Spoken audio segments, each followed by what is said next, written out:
this, like, I'm probably not going to say no, but I'm also going to start getting other things in order because we already knew we already knew the Lakers needed a center. Right? You're trading in a top player who was just having a fantastic season. Now you're trading a player who is a top player in the league, one of the top power forwards in the league. So now you've got nothing in your front court. Well, you got what? You got Markieff Morris, and you're like, okay, cool. He averages. LeBron is now leading the team in rebounds. I don't know if you knew that. LeBron is now leading the team in rebounds with 7.8 per game, I believe. At 40. Right. And you're like, so how is a guy averaging less than 8 boards a game leading your team? And you expect, like, you've got nobody to clean up that glass. They need to get one of them young energizers. They need to get one of them young dudes out the G League. Or y'all need to get rid of Bronny and about 2 of them scrubs towards the end of the bench and get y'all some big bodies. Y'all need to get y'all like the White House. Y'all need to get a super veteran like JaVale McGee or the White House. Yep. Get y'all one of them role players, like not no big name. Y'all need one of them super, super young dudes. Yeah. Y'all get a young dude who playing with LeBron and then, stroke his ego a little. You know how they gonna do it anyway. So I don't want to hear it. Not from you people. Man, you gonna be playing with LeBron now. All they need you to do is get booked. I guarantee that dude gonna have about 15. He gonna be looking like Dennis Rodman. Yep. 100%, man. It's like, it's weird. Honestly, like it's a weird. I understand, like you said, I understand why I know why Bronny's there. You know what? And to be fair, like I'm not even talking about like he doesn't just like, in my opinion, he develop into being a good player, sure, right? But he's not there. He's not a great player. I think I don't remember who made it. Was not Nick Wright, because I do not follow Nick Wright at all. I can't stand that man's opinions. But I can't remember who it was, but he was like, all right, look at the players that were drafted around Bronny. You have no idea who they are now, and you're not going to have any idea who they are a couple years down the road. They might not even be in the league a couple years down the road. The Lakers drafted. Right, yeah. Well, that's all. I mean, that's a whole other problem that the NBA's got going on right now. But you're like, the Lakers drafted Bronny because, like, look at the social media views. Look at the ratings that came in from drafting Bronny. His draft video got more views than the number 1 draft pick. It did. So you're like, the Lakers made a business decision to draft Bronny. Was it to stroke LeBron's ego? Probably. I'm sure he had some say or some pull, I'm sure he had some of that in there, but it makes sense from a business standpoint why they would draft him. From a basketball standpoint, absolutely not. Does it make any sort of sense for Bronny James to be on this team? Like, you can't go to you can't go from college where you average what, like under 5 points a game.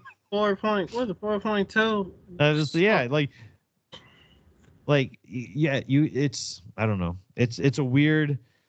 From a basketball standpoint, doesn't make sense. Business standpoint makes all the sense in the world. And that's where it's like, it makes sense why they traded for Luka from both standpoints, from like a player standpoint and a business standpoint, because LeBron's going to be gone soon. Now you've got one of the faces of the league already on your team, because everything like that. And that's the problem with the NBA, right? Is who's the face of the league? We knew unequivocally it was Jordan, and then it was shared space, right? It was Jordan, and then you had your Kobe's, you had Shaq, you had Iverson, like you had all of these other big personalities. Kobe's my favorite player of all time. That's why I'm a Lakers fan. And like, then you had LeBron, right? So then you had like Kobe and LeBron, and who else do we have? I mean, they tried to push Yao Ming, as in terms of like international stuff, but like they've not done really many favors with Steph, like trying to push him as a face of the league. Like Anthony Edwards is a fantastic player, but he's not that marketable. You know, I feel like he be trying too hard sometimes. Yeah, I think that's you hit the nail on the head. I think he tries too hard. Like he's not super marketable. And I think that's the problem that you have with the NBA. And I think that's why the Lakers made that trade to get Luka, is because you've got what, 1, maybe 2 years left of LeBron. A year. Maybe not even another year. Who knows? You know what I mean? But like, when LeBron goes away, that team is in shambles. But now you've got Luka. So you're like, Luka, okay, Luka's good enough to carry a team, right? Not to a title, don't get me wrong, but he's good enough to keep the team relevant. Yeah. So like they're going to be relevant towards the top of the Pacific and the West. But what else do you have? You know, like outside of him, like you had D'Angelo Russell, you got rid of him. If LeBron retired today, you got John Morant, Anthony Edwards. They realize the Giannis train is over with. Giannis done reach his height. You gonna have Ja and Anthony Edwards. Them one of the top 5. Let's say that. I know they're gonna try to make the face. When it comes to the West Coast, it's like I think people are so tired of the West Coast teams. Like the Lakers, like if the Clippers become dominant, I don't think nobody go hate on it. It depends on how they. Yeah. But Anthony Edwards, my problem with him, you know that's Jordan's son. I don't care what lie he telling. So the problem is, it's like he be trying too hard. Like I feel like he good, he got the personality, but I feel like he be doing the most. Like Ja be doing stupid stuff, but Ja still act like Ja. Yeah. I think Ja got the right people in his head now. Like, though you need to, sit down, but you can market Ja. Yep.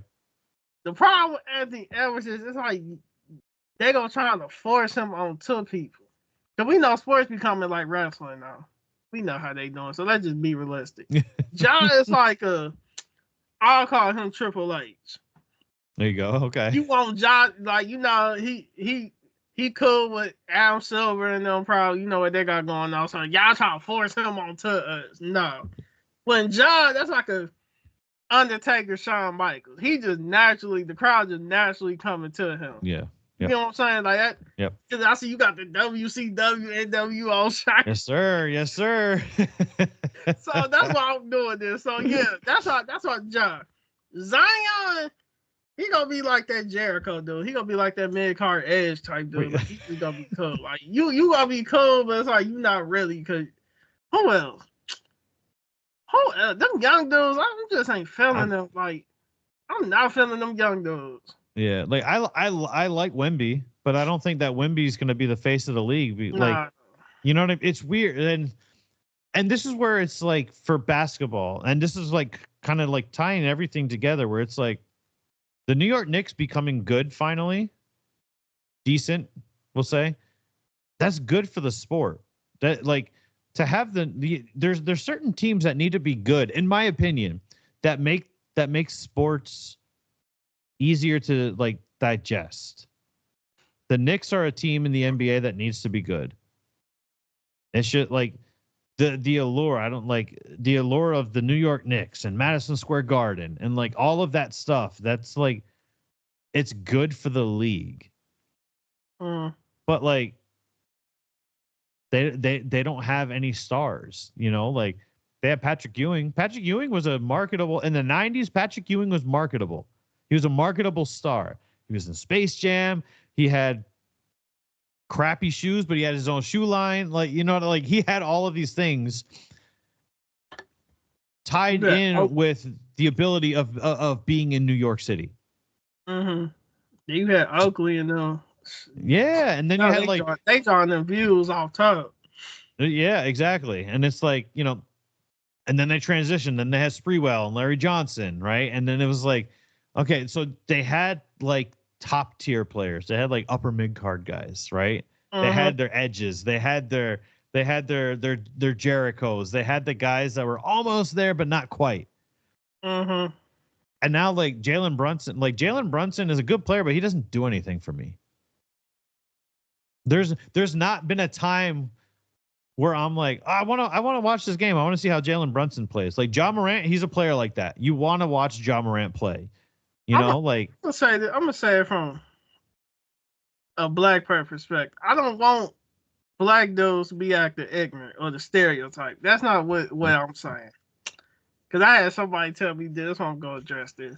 I want them to be like, they just need more like the AIs, the Tracy McGrady, the Yao Ming, the Shaqs, Kobe, pre-LeBron before he started winning. Like, they just need some form of, I want the bros to have some personality. Like, the bros now, they be too deep. Like, they'll just be like, come on, man. Like, I get with the way the world going, but come on, even back then, before social media, it was way worse. We ain't gonna get to the politics and everything. But I just need them to have more like Anthony Edwards. It feel like he forced. It feel like he a laid back dude who's trying to be a He's trying to be like AI. Like he's trying to be a main eventer. This was right. Like, dude, you just cool, bro. Just like he like Daniel Bryan. Bro, just be you, dude. Like, stop trying to be like Shawn Michaels and them. Like, that's not true. Like, or Cat. They want Cat just, dude. You was Cat. It's like he cool until he start talking. It's like as soon as he starts talking, I'm like, I can't. Like, it's like some of them dude. I don't want y'all to be. We don't want y'all to be stereotypes of bros. We not saying y'all need to be ignorant. We just need y'all to have some. Bring that person. You can still be educated and not be a stereotype. Like, you can still market your stuff and not fit the stereotype. Like, come on, we ain't about to get to all that. It's like some of y'all now, y'all either real corny, real goofy, or y'all just be on some. Like, y'all be trying to act too hard. Like, I totally understand where you're coming from, because like I look at somebody like Allen Iverson, who's second favorite player of all time behind Kobe for me. And I'm like, that wasn't an act. That's who he was. Like Anthony Edwards, like, I don't believe you. I do not believe that you are like this. You know, like I feel like, you know, when you hang around, you know, like if you're in a group of your friends, right? And your group of friends is all black. And then you got the one white guy, and he comes in, he's like, so y'all, you know what I'm saying? And you're like, why are you doing this? You don't talk like this. When it's just you and me, you don't sound like this. Right? And so it's like, that's how I feel like Anthony Edwards is. He's like trying to have this persona, and he's not not himself. And like, we can see through it. You know, that's the problem. That's the problem, is like, we can see through your nonsense. Like, that's not who you are. Ja Morant is authentic. Ja Morant feel like he always been goofy, but I feel like he done got a little ego check. He done came back down reality. But that's Ja always been goofy, so we know that's him. Yeah, exactly. I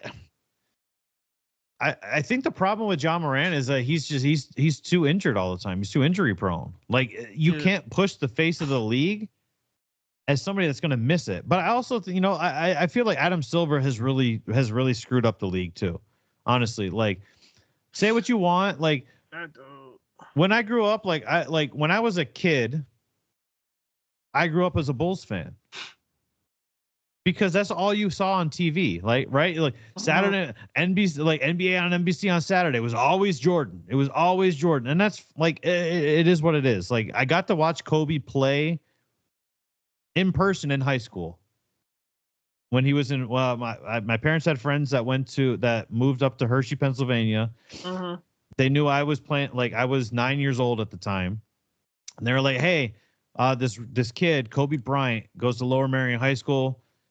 Tickets are damn near impossible, but we were able to get some tickets. So if you guys want to come, you guys can come up here, like family vacation, whatever, and then we can go to the game. So I watched Kobe play in high school, and I was like, wow, this kid is incredible. Like, I want to grow up to be like him. I'm a 9-year-old. This is a kid too. But you know what I mean? Like I'm looking up to this kid at that time, going like, wow, I want to be this. This kid is great. I was a Charlotte Hornets fan on draft night for just a little bit. Right. But that's how I became a Lakers fan, is because I was willing to follow Kobe Bryant where he was. But to the point, I feel like Adam Silver has like, there's no loyalty for teams, right? Like Kobe entire career was with the Lakers. Granted, you know, maybe it was trying to get traded to the Bulls, whatever, if that was legit or not. David Robinson, Allen, like we don't think about Allen Iverson as the Nuggets, right? Or on the Pistons. Like we think of right, yeah. But like we don't think of that. Like you think of like Tracy McGrady, right? You think of Tracy McGrady as either Magic or Rockets. Mm-hmm. You know, people forget about him when he was on the Raptors. Like, that's hard to think. Yeah, but it's like there's not that loyalty in the league anymore, where it's like the super teams forming, you know, and I tell people this all the time. Like the Chicago Bulls drafted Scottie Pippen, they drafted Michael Jordan. They signed, they now and they go, well, they signed Dennis Rodman, created a suit. I'm like, nobody wanted to touch Dennis Rodman when they signed him. That's why Dennis Rodman came to the Bulls, because nobody wanted Dennis Rodman. He was too much of a head case. I mean, you saw we all watched The Last Dance, the Dennis Rodman episode where they're like, where in the hell did Dennis go? And then they're watching Monday Nitro and he's walking out with Hulk Hogan and the NWO, and you're like, he didn't ask anybody for that. Like, what the hell happened here? His personality's like that, though. Like, yeah, we're missing that from the league. That's what Draymond wanted to be so bad. Draymond, no, you. But Draymond again, I don't believe you. I don't believe you, Draymond. And now that we see you, okay, let's look at people. LeBron retired. LaMelo. Melo can't be a face. He told Melo be doing too much. You gonna have Anthony. Can't believe it. John Morant, he got the potential depending on how he move. Yep. Then they trying to push Austin Reeves. Okay, he supposed to be the next white boy. No, he look like he play games all day. Like Dirk. Okay, well y'all pushing Dirk. He was calling with Dirk. Steve Nash, depend, and he 50. Jason King, we know he mixed. Who else? It's like a few white boys. Yeah, Jason Williams.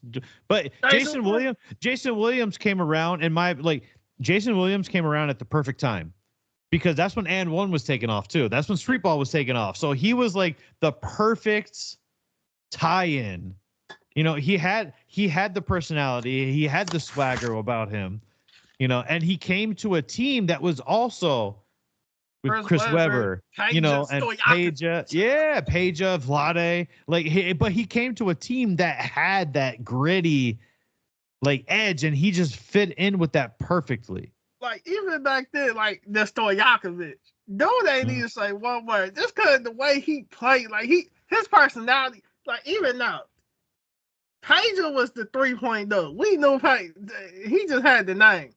Yeah. Everybody nowadays just play the same, like, yeah, pick and roll 3, pick and roll 3, layup. Yeah. Like what the, you know, the 8 hours or the, you know who got the post game. Everybody just, why my screen just went dark? Yeah. Like everybody just real basic. Like, yeah, well, and then you also have like you said, everybody's just jacking up threes, and that's where this is where I'm tied, or where I'm torn, I should say, on Steph Curry, is because Steph Curry is a great player.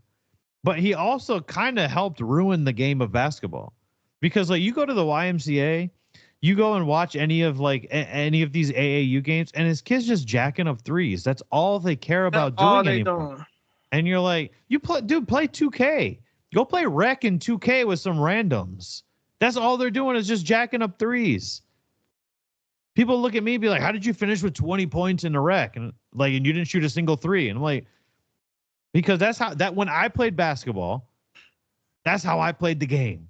I was a power forward. That's how I played the game. I played on the block. I shot from the half spot, right? Like, that's how I played the game. And the fundamentals of the game still work. But we have gotten so, if you can't shoot the three, like, look at Karl Anthony Towns. Get your ass inside of the 3-point line. You are a big. Get You down. know? Yeah. Like, get inside. 50 if he Right. just in the paint.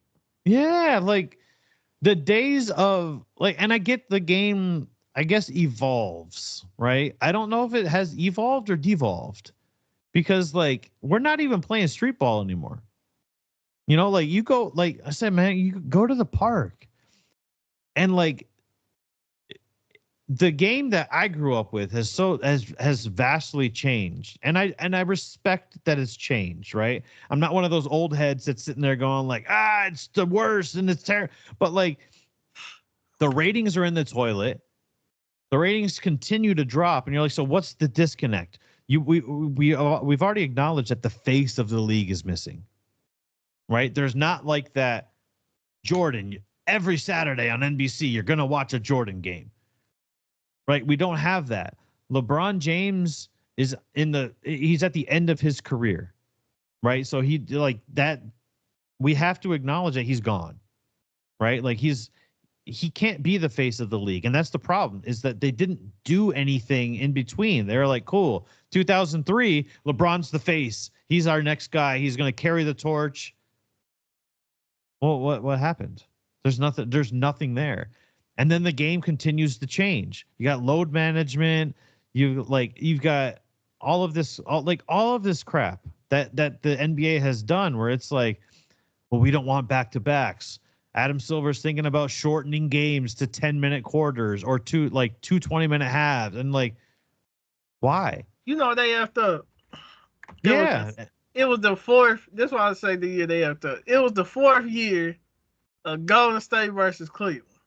Now I'm a Cavs fan, but they was cheating for LeBron. So now it might be 2018. LeBron's unstoppable. I don't know. Cause you look at them playoff series, I don't even like Boston. I believe they should just let Boston win through. Cause like they was cheating so hard. They it's like they needed that. We need the Cavs and the Warriors to go to the finals again. I don't want to see that no more. Like it was cool. It's like, come on now, we need some other teams. Like then y'all had Golden State go 5 years in a row. That's where y'all after, and y'all were cheating for like 2 of them years because we know about so even when the Raptors won, it felt like it was a forced win. Yeah, honestly, because they came and went. Nobody cared. And it's like, nobody cared that the Raptors won. Like, I don't even feel like Raptors fans cared that much. Because like you said, it just came out completely out of nowhere, came and went, done. And it was such a one-off. I feel like it was just forced, like, and then y'all still had Golden State win against Boston. Like, that's how I feel when he's like, Adam Silver, you need to hit your David Stern. Like, we know David Stern. We know what moves he was making. No, you need to be like, I want this team, that team, and that team. I need all the media attention on them. And then we're going to pick 3-4 small market teams to make it interesting. Like Houston versus Golden State. We knew Houston was never going to win. But the fact they even was pushing that made it interesting. Or OKC with Russ. Or you always need them teams where you just make it interesting. The league, it's like they just be LeBron, and whoever else, even Cleveland. Cleveland got the best record. They ain't pushing the Cavs like that. You don't be here about Cleveland. Cleveland don't be on no big time games. None of it. It just be all about LeBron. Yeah. Well, I think also I feel like that, and then also like streaming. I feel like streaming has also made it hard to just consume sports as well. Mm-hmm. Where it's like, okay, so like I have to have Sling, and then I have to have YouTube TV, and then I have to have or I have to have NBA League Pass, and you're like, why can't I just turn on the TV and watch a game? And it's like I feel like that's also part of the issue is like, Cleveland has the best record. I feel like they also dropped the ball. Like Donovan Mitchell, I feel like has a good personality, but he was like, I don't want to say he was stuck in Utah because John Stockton and Karl Malone were on TV all the time too. So it wasn't like he was stuck in Utah. But then you go to Cleveland. Trying to make Rudy Gobert be Karl Malone, but he ain't got that post guy. No, and he's not interesting. at all. The most interesting thing that Rudy Gobert ever did was talk shit about COVID at the press conference. That's the most interesting thing he's ever said. You know, like he's not been polarizing in the least bit, because you have to be polarizing. But to the points that you were making earlier, you got to be authentically polarizing. Exactly. You got to be you. Yeah. And it's like, we don't have that, you know, like, and it's sorely missing from the league. And it's a detriment to the great players of the league too, that like the people that are in charge of running the NBA just can't figure it out. Like you go to the NBA store in New York City, because like my girlfriend lives in Brooklyn, so like I go up to New York City a lot. You go to the NBA store in Manhattan, it's packed all the time, right? And you're like, people are pumping out jerseys. Are like, you get an authentic jersey, you're paying $300. I'll see people with 4 or 5 authentic jerseys, not swingmans, at any given time. You see 10 people with them, and you're like, they're just dropping money. So the love of the game is there, but then you also dive a little bit deeper, and you're like, all right, so who are the players that they're buying? And they're getting the Kobe jerseys, and they're getting Shaq, and they're getting Jordan, they're getting Rodman, they're getting Ewing. Yeah, they're getting Duncan. They're not getting these little dudes. Yeah, and it's like that's the issue, because if you ever go to the NBA store, you go up the escalator to the second floor where they have all the jerseys and the sneakers, and you go up the escalator, and if you if you turn around, that's where all the new jerseys are. That's like your Jimmy Butlers and your Wembys, and you know, and Cade Cunninghams and stuff. That's where that section is always TJ. I tell you, it's always empty. And it's people just sifting through the Mitchell and Ness section and just trying to get all of these old players. I mean, dude, Mark Price jerseys are probably selling better out of that store than Donovan Mitchell. Than Donovan Mitchell is. And it's weird, because those old blue and orange Cavs jerseys are nasty too. I like they're not nice, and not a good nasty either. I think those old jerseys are ugly. But like, it's just it's such a weird dynamic that the NBA has just failed to build new stars, right? It's almost like marketing team. That's what I want to know. Who the NBA marketing team? Who is them players marketing team? Like, y'all need to fire them. Y'all need. I don't know. Go ahead. Yeah. Bro. Well, do you remember like when John Cena was the top guy in WWE, and then you're like, well, who is next? And you're like, well, maybe Batista.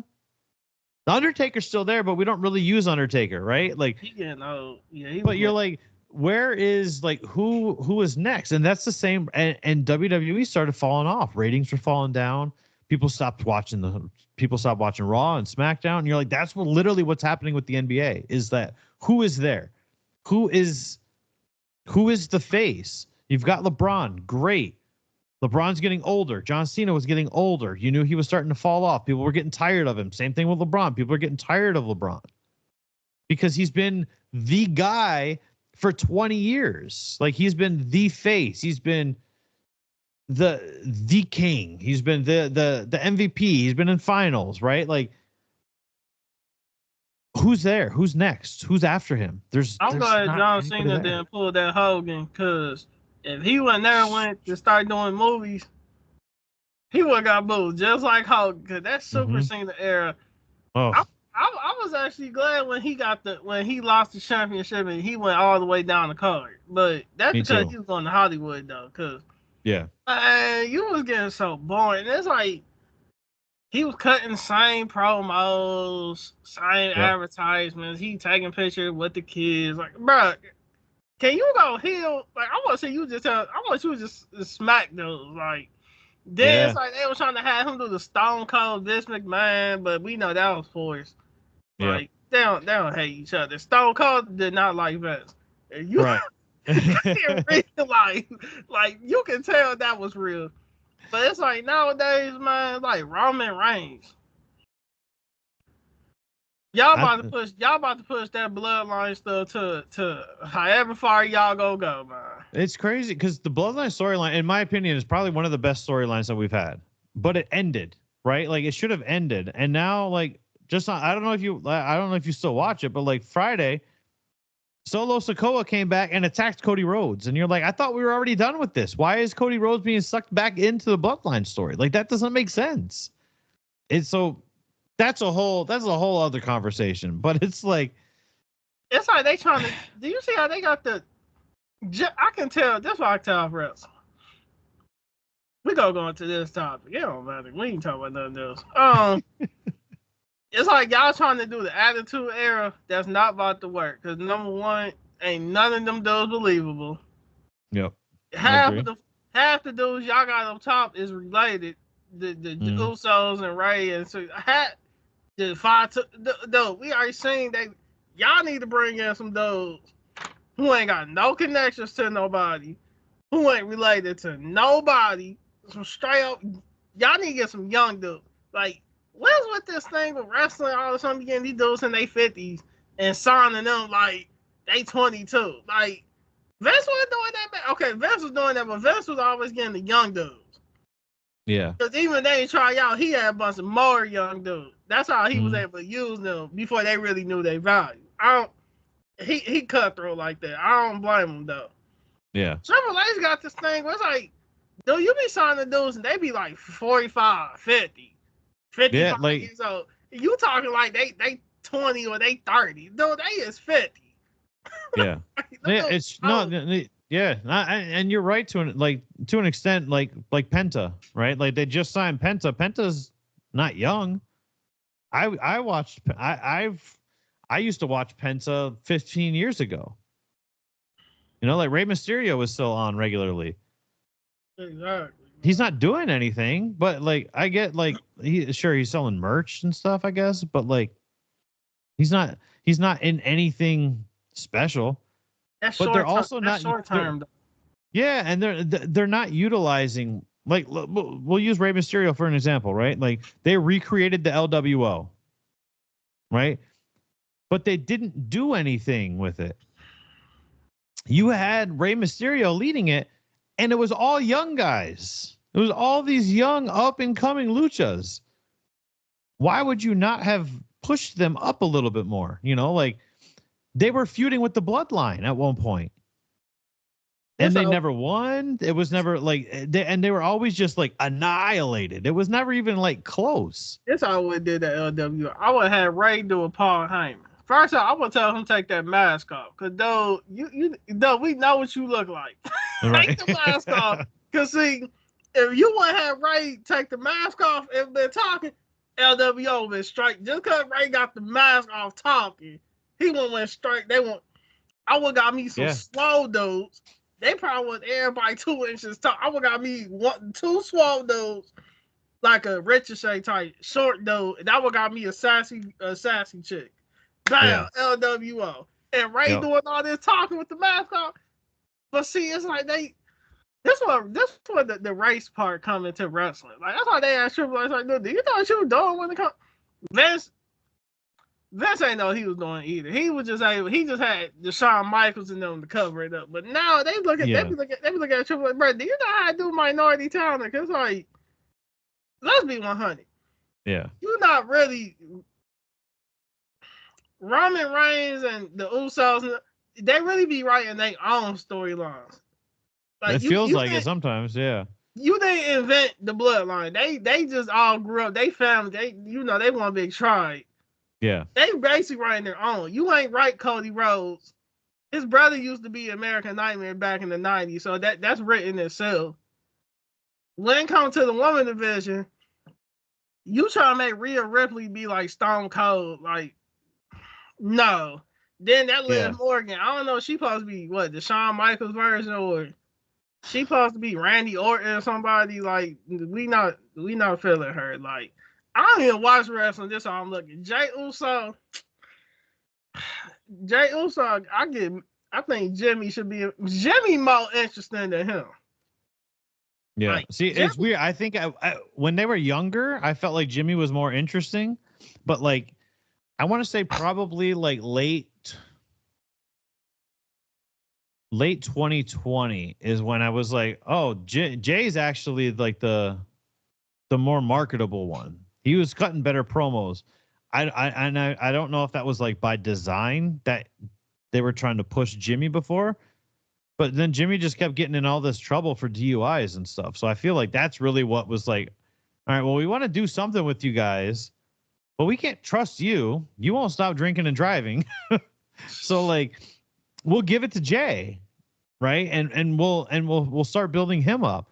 But like, when it comes to like the bloodline storyline, is like I've seen people make like comparisons with The Godfather, like the Godfather the movie series. Uh-huh.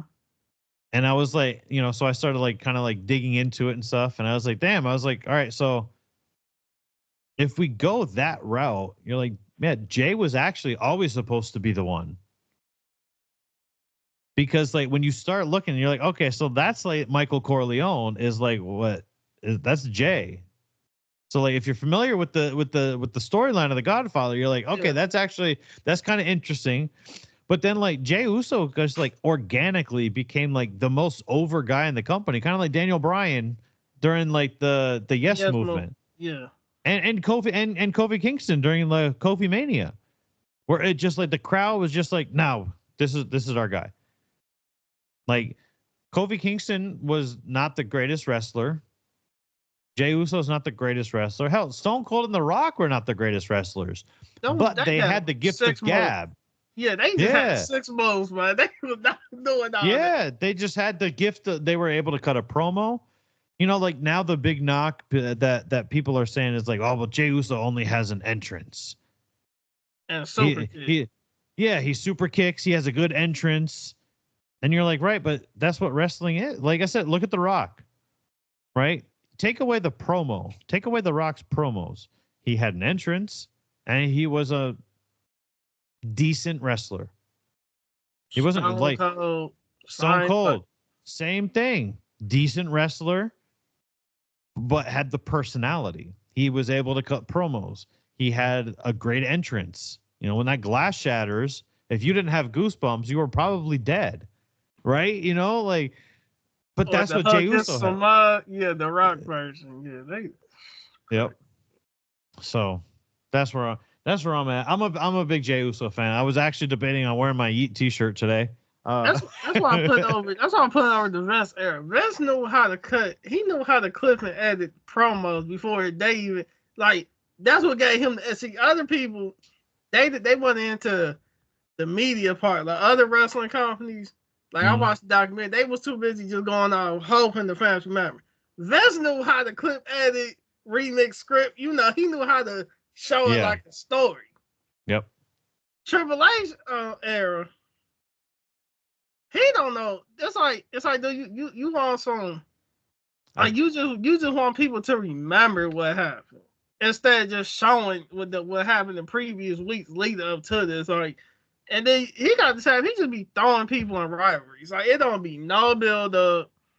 Yeah. I know people be trying to get him credit like he really don't. It's like they'll be beefing, and then this other dudes come out of nowhere. They at war. Like what? Like did they have a match together? Like it just man. Look. Yeah, I think wrestling is at a weird point where they have to appease the internet fans to an extent as well. That's because in the Attitude Era we didn't have the internet. I mean, we did, but it was so early on. It was so in its infancy that we didn't have to worry about like people pissing and moaning on Twitter or Facebook. Like we didn't have that at that in the Attitude Era. I could not imagine because like I love the Attitude Era, but like if you go back and watch it, there was a lot of crap in the Attitude Era. There was a lot of like just like bad stuff. Like why was this a character? Why was this a match? Why was that a feud?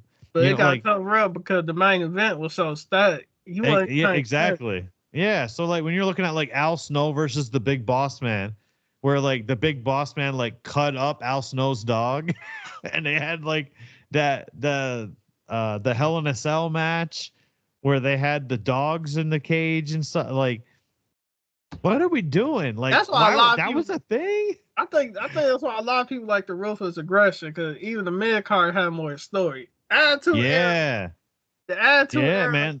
It was just main event, and then you just had whatever they just did up under. Like it wasn't. They were doing some stuff.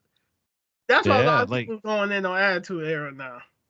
Yeah, well, and like ruthless aggression era, like you remember the best of 7 series that Benoit and Booker T had? Like that was that whole feud where they went 7 straight months in a feud. And it was never boring at all. They weren't pushing it like that. Yeah, so it was like, we also had that too. So I always try to find like the stuff. Like I stopped watching wrestling for a little bit anyway, and I just recently started watching like at the beginning, like when they got on to Netflix for Monday Night Raw. I was like, you know what? Like I'm gonna give it a refresh, and maybe I'll jump back into it, because like I have my professional wrestling coverage company, and like we got 26,000 followers on Instagram, and it's like I don't even run the account anymore, because I just kind of like checked out from wrestling. Like I grew up on it, and it's hard to just like give it up, because it's like as a 38-year-old, I started watching it in 1990. So I've been watching it for 34 years. And you're like, you don't want to just like throw away 34 years of your life and be like, nah, I'm done altogether. Like that's hard. That's a hard disconnect. That stuff don't be boring you. Sometimes. I mean, it depends. Like I feel like the shows are a lot more fast paced now. Than like even like the last 2 years. Like because I would try to tune in and you're like, nah, all right. But like I feel like now the show's a lot more fast paced and it's easier to watch. And it's easier as like if you're a casual fan to get into it. Like my girlfriend never watched wrestling at all. She started watching it the debut in January on Netflix. She sends me calendar reminders. Like for the Royal Rumble, she sent me a calendar reminder. Don't forget, we're watching the Royal Rumble tonight. She loves it. Never watched wrestling a day in her life. Didn't understand it, but they're making it easy for casual fans to get into it. Like I try to explain football to her. No, not happening. She cannot understand football. Like we'll go to like Tampa Bay Lightning games because we live like 3 blocks away from where the Lightning play. So like we'll go to a hockey game. Hockey is easy to understand. Plus it's just really fast. It's kind of like hockey rules are very much like soccer, and she grew up playing soccer, so it's an easy transition to understand the rules. But like wrestling, she's like, I don't know any of these people, and they're helping me understand. Like she hates Seth Rollins. And I was like, well, Seth Rollins is actually, he's a baby face. He's a good guy. She's like, yeah, but I don't like him. I don't like his character. I don't like the stupid outfits he wears. Like, I don't like him at all. But they're making it easy for her to understand as a newer casual fan of like, oh, okay, so this is what we're doing. This is the storyline that's going on. So I don't know what it's about, sir. He can wrestle. I don't know if it's just how he look or is it him or I think a lot of people just naturally don't like Seth. It ain't like he's trying to be a heel. It's just like they just naturally don't like Seth. Like, what you think the problem is? I think it's because he's very outspoken. Honestly, like I feel like people are, and that could be a bad take though too. Like, yeah, Seth Rollins that's actually a really good question. Is like why don't people like Seth? And I think I'm trying to put the shoes on of like a casual fan. I think it's because he's never really actually doing anything. Like we get him, he's cutting promos week after week after week after week on Monday Night Raw. But he's never going anywhere. Like character-wise. Yeah. Like he's never he's not getting pushed towards the top. Every now and then he'll get a title match, but he never wins. Like it's weird because like, yeah, now thinking of it, you're like, but he is one of their main event guys. He's one of their top guys. But where is he going? What is he doing? Like he's been in this feud with CM Punk. but it's not actually doing it. Like, it's not going anywhere. Like, Drew McIntyre and CM Punk had a great feud on social media. Like, after the Royal Rumble last year, when Punk got hurt and Drew McIntyre was doing all these memes and all of this and that and the third. And then they had this awesome match to like cap it all off at Hell in a Cell. And then it just ended. Like, there was no payoff for either of them. Like, it didn't elevate Drew. Drew was already a title. He was already world champion. Like, CM Punk, it's like, it didn't do anything for either of them. And they're just like, okay, cool, it's over. We're going to have you guys get together every now and then on TV and talk shit to each other, but that's it. That's why I like the old wrestling. They always had a main event going against a mid card who could be a main event. Now it's like you just got, even though the Attitude Era, Mankind or Mick Foley, whatever character he wanted to be in. Then sometimes you'll have Rikishi, then Kurt came out of nowhere, and then Chris Jericho. Then you had Ken Shamrocks. Like, they'll just come out of nowhere, but they was always towards the upper card. Yep. Now it's like you just got the same. That's why I said we about to go on. Just like the Hogan era, even though F him, it's like the Hogan era going to the new generation era with Diesel and Shawn Michaels. You got all these main eventers like Ultimate Warrior, Hogan. They just beefing, but after mid card. Okay. Mm-hmm.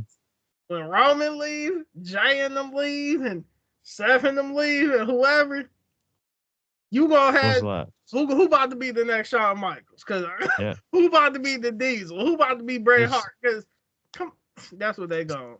It's the same problem the NBA has. Exactly. Same problem. Ron leave. I guess he supposed to be Hogan, Stone Cold, whatever. He leave. Okay, who next? Yeah. Same problem. Who about to take up? But yeah, man, let's go ahead out there. I'm gonna make this. I think I'm gonna make this a 2-part series. That's the longest I ever went. I ain't that one past an hour and 5 minutes. It's almost 2. It's crazy. So I like to talk. So, and plus, like, I feel like I was telling my friend yesterday. I was like, it's because I get people that ask me all the time, and I don't want it to make it sound like I'm some big deal that I'm not. But like, I get people all the time. They'll be like, "Hey, do you want to do a podcast? Hey, can you jump on my podcast?" And you're the first person that I've said yes to in a long time. And I was like, and I was thinking to myself, I was like, I want to make myself more like accessible to doing, because it's just more content, right? It's just, you put your face out there more, you put your opinions out there more, like, it's just more content. But it's like, I feel like I'm more accessible than somebody else, but I also I'm also interested in a lot of different things. I'm interested in NBA, NFL, wrestling, music, movies, TV. Like, I'm interested in a lot of that stuff, and I'm very opinionated on that stuff, and I post it on my Twitter and stuff all the time too.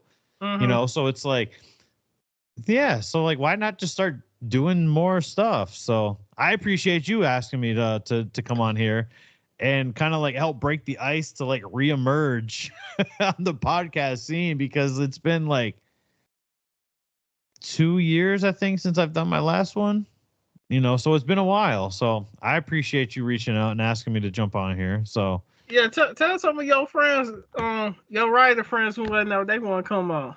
Yeah, I'll throw the word out for sure. I'll see if I can get some Cleveland Browns writers to come over here. Oh, go ahead and tell her they can find you at, Dan. Yeah, find me. Every social media platform is at Real Danny B. There's no imitators, but Danny Bennett is taken on all platforms, and I couldn't think of anything better. So Real Danny B, anywhere, Twitter, X, Facebook, Instagram, TikTok, YouTube, you name it. That's where I'm at. Yeah, come over, chop it up. Are you in? Did you get on was it Jail Stool? The Dave Portnoy, the meme coin that he's been talking about. I jumped in that. Let me see where it's at right now. I jumped in that last night.